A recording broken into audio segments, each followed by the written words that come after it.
بسم الله الرحمن الرحيم. السلام عليكم ورحمة الله تعالى وبركاته. داود يا لكنتي وعنا ونقصد ملك استوى نقص ساعتان كان وشبكة عالمية عينب النيوز أو ستة سيدي كيمان الساح حرونت قبل كسول مجال العناض. داود يا ليدك استير واحد كسر واتان ورئيسي عن قصدك وكدك هاي قبل كاسول كارهان مجال العناض عن كل شيء قدوميها قبل كسول محمد علي تشين يرى مر أن كبوغدي أقلك وكدك هاي قبل كسول أي waxa aan ugu horreyn weydiiyay in uu warbixin kooban iga siiyo xukuumadda Soomaaliland intii uu xilka hayay wax qabadka la taaban karo ay ka filisay gobolka uu ka yahay mas'uulka. xukuumadda Axmed Siilaayi hogaaminayay intii jirtay waxay ka filisay 15 mashruuc gowrac ahaadeen ama halkan dumarku maartay xoolaha ku qashaan ahaadeen ama dhulka khudaarta haato magartay ma koobi karayo mashaariicda fuliyay habsiga ugu dambeeyay ma garata dhul badan ba xukuumaddu wax ka qabatay dhaqaale ka badan 3 milyan oo dollar baa la gashay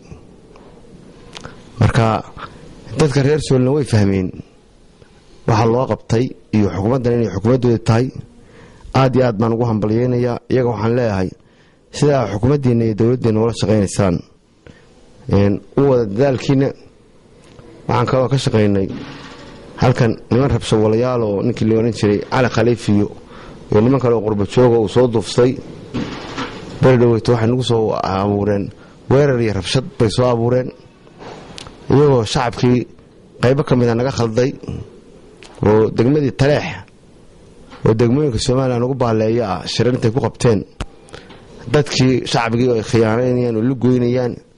iyagoo doonayay jaanis yar oo ay kaga qayb galaan maslaxa maartay arrimaha Soomaaliya dadaal ugu jiray alxamdulillah rabbil caalamiin shacabigii waa ogaaday Soomaalida kale waa ogaatay way ku fashilmeen waa ku guuldareysteen marka dadka iyagii aad iyo aad baan ugu mahadcelinayaa sida ay ugu farxeen markii uu ku guuldareystay ninkii la oran jiray Galayd ee sharwadaha ahaa oo jabinayay isagoo nin weyn oo siyaasi oo muddo dheer soo shaqeynayay ilaa lixdanadii way yaraatay haddana gobolkan uu dhashay oo inuu guul darro u soo hooyo maahan weliga guul soo hooyin inay fahmaan dadka shacabka ahi inuu yahay Cali Talaxume isagii wixii marka la raayaha sida groupkii la oran jiray magaca la baxay Jinniyo G6 ama G9 marka gobolka guud ahaan nabadgelyo ka jirta ilaahayna waxaan ka baryaynaa in nabadgelyada ilaahay noo siyaadiyo kuwa sharka wada oo Galayd ka mid yahayna waxaan ilaahay ka baryaynaa in ilaahay soo hanuuniyo soo hadeeyo oo ay ka mid noqdaan shacabkoodii ay ka mid ahaayeen reer Soomaaliland qurba joogta kale oo hadda noo soo qulqulayso noo imanaysa oo gobolka u dhalatay waanu hambalyeynaya fariinta aan u dirayana waxa weeye aad baan anaga xukuumadda inuu idin soo dhaweynaa gobol ahaan hadda waxa ila jooga gobolka jooga niman badan oo qurba joog oo doonaya inay gobolka gashadaan development ama ganacsi ballaaran farahan kula boodina qoolada kale waxaan leeyahay ku daydo oo soo dhaweeya saaxiibadiina qurba joogta ay noo timay sida ay u dadaalayaan idinka u dadaala gobolada Soomaaliland waxay kala hormareen ganacsatadii iyo rag qurba joogta ah gobolada kala hormariyeen marka waxaan idin soo jeedinayaa inaad si ballaaran oo diiran u timaadaan iyadoo rag badan oo adduunka ama dawladaha kale macna kale aan xiriir badan sameynay oo ay la soo xiriireen waxaan inay soo dhawaada xukuumadda halka jirta waa xukuumaddiini dawladdu waa dawladdiini caalamku waa caalamkiini welcome baan dilanahay waxaan ku boorinayaa inaad sida fiican u dadaalaysaan dadaalkiina u muujisaan oo dareenkiina mar qura isu bedelay aad iyo aad baan iyaga ugu hambalyeynaya fariintaana waxaan rabaa inay iga gudbisaan gudoomiye mar aan la saxaanood soo gaaray 2009 oo runtii ahayd markii ugu horeysay iyo hadan oo aan joogo waxa u dhaxeeya farqi aad u weyn xagga nabadgelyada maxaad nooga sheegi kartaa wada shaqeynta gudiyada xaafadaha iyo maamulka gobolku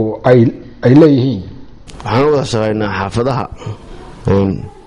waxa ka jira gudiyo ballaaran oo xukuumadda intaan joognay anagu aan dhisnay gobol ahaan waxa weeye wixii horumar iyo wixii nabadgelyo iyo wixii caafimaad waa dad jecel aad iyo aad baan gudiyada xaafadaha ugu hambalyeynaya waxaan leeyahay ku celcelinayaa dadaalka qaranka u haysaan ee sharaftiina u haysaan ee naftiina u haysaan ee magaaladiina iyo gobolkiina u haysaan kordhiya mar walba marka halka waxa weeye annaga iyo shacbiga yagii waa isku xidhannahay meel baan ka wada duulnaa wixii jiro khatar qaranka ku ah oo jiritaanka ku ah gobol ahaan mar walba ka wada soconnaa oo ka wada tashanaa meel laga ka wada duulnaa aad baan u mahadsan yihiin shacbiga yagii gudoomiye waxaa kaloo jira in dadka jooga magaalooyinka Soomaaliya sida Hargeysa oo kale ay yiraahdaan asxaanood waa meel rabshadu arrimahaas goor waxa weeye ilaahay horta waxaan ka baryayaa inaan Hargeysa waxyaabay gobolka dhici jiray gaarsiin reer Hargeysa uga ducaynaya marka xigta waxa weeye bilaadanka nin walba intuu arkay buu ka sheekeeyaa ama arka adigu hadda waxa tahay nin suxufiya magaalada Hargeysa halka ma ka timid waxaad aragtay waa dareemi kartaa saxaafadaadna waa ka sheegi kartaa ganacsiga baa soconaya waxbarashada baa soconaysa caafimaadka baa soconaya ma garata miyaa aragtay magaalada wax dhib wada ama qorisita faamaya wax dhibaato sameynaya miyaa aragtay maamaya inta dhacaysay waxba la dilay rashad baa dhacday miyaa maqasho marka waxa weeye wararkii hore waa gartoodo guuldarada badan ka dhici jirtay oo nimanka sharwadayaasha ahi marba gobolka wasigaynay ee gacanta gashaan waa jabinay haddana waxaan ku celcelinaynaa shacbigu sida fiican uu isaga ceshay nimanka haddaan dowladahaan shacbigu nala shaqaynayn waxba kama qaban karneen meeshay istaagaan iyo meeshay ku kaajaanba shacbigaa noo soo sheega shacbiga reer Laascaanood maanta wuxuu bislaaday sida shacbiga reer Hargeysa uu nabadda ugu bisil yahay oo alleerku yahay u dhijiin marka waa ku celcelinayaa waxaan leeyahay dadaalkeena mar walba si laba intii jidkan ku soo jiray waxa go'nayd laamida u dhaxaysa Laascaanood iyo Ari Cadeeye wax qabadka xukuumaddeena arintaasi ay ka leedahay iyo fariinta u dirayso qurba joog maxay tahay waxaan ugu baaqayaa jidkaasi markuu go'ayo raxmaadka Ilaahay gooyay xukuumaddu tallaabo degdeg ay qaaday qorshe u samaysay hay'adii wadooyinka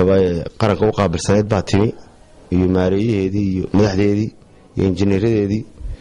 si degdeg ah markaan anagu qayladlaanta gaarsiinay xukuumaddu uga howlgashay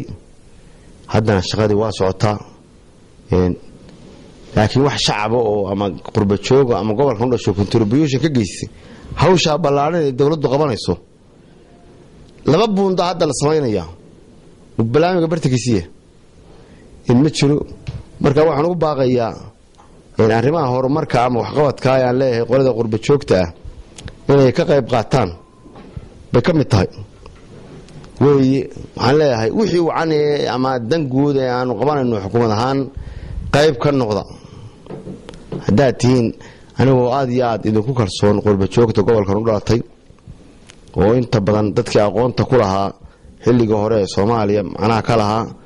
haddana qurbaha aqoonta ugu badan iyo talada ugu badan ba kule maartay xitaa dawladaha maartay sida Mareykanka iyo Ingiriiska iyo dawlado badan madax ka ah oo xitaa rag baa jira ku jira golayaasha deegaanka qaar baa barsaabo ka ah gobolada maartay oo iyagoo markii hore niman reer Laascaanood haddana aqoontoodii iyo waxay qaateen deegaanadii ay tageen iyo goboladii ay tageen iyo dalalkii ay tageen ka qaatay sharciyo oo dadaalkoodu wuxuu gaarsiiyay inay noqdaan sanataro iyo in haddii beedankeeda leeyahay dadka ugu aqoonta badan maartay caalamka ku jira oo tartanka ku jira marka waxaan leeyahay idinku waxaad tihiin dad wax fahmay oo nolosha fahmay ma reeyaan waxaan idinku celcelinayaa soo dadaala ee horumar anagu xukuumad ahaan qabanayno sida gobolada kale qurba joogtooda oo ordo u dadaasho dhinaca qabsada ee contribution ka geysta wixii ay development ay gashanaysan ama bahalkiya ganacsiga wadanka gashada inadii beedankeeda aad iyo aad baan idin soo dhaweynaynaa fariinta waxaan ku celcelinayaa mar walba in aqoondiina saxaafaddu anigu aad idin jecel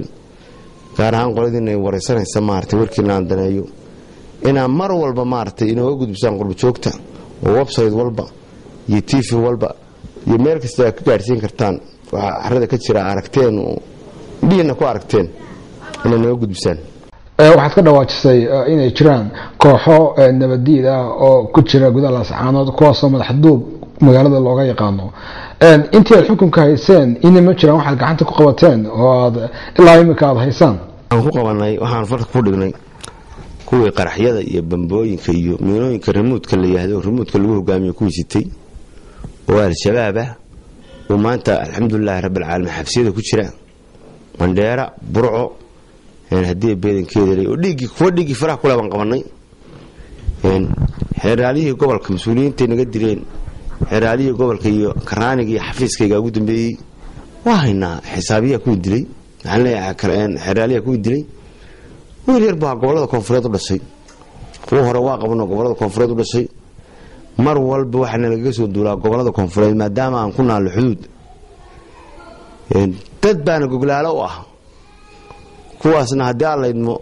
mar baan soo bandhigi doonaa marka maxkamadda gaadho dad badanoo hadda bannaanada joogana tallaabaa laga qaadi doonaa way isu dhutiraynaa annagii kuwaas barqana way isu badheedhna wagaag daawadayaalkaasi waxaa gudoomiyaha gobolka sool oo igu waramayay qasriga uu ka degan yahay gobolkaasi gaar ahaan magaalada laascaanood maraan ku booqday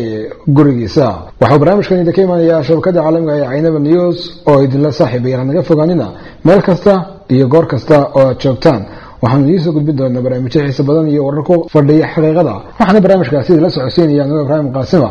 mar kale dhageystayaal iyo daawadayaal ismaqal dambe xiiso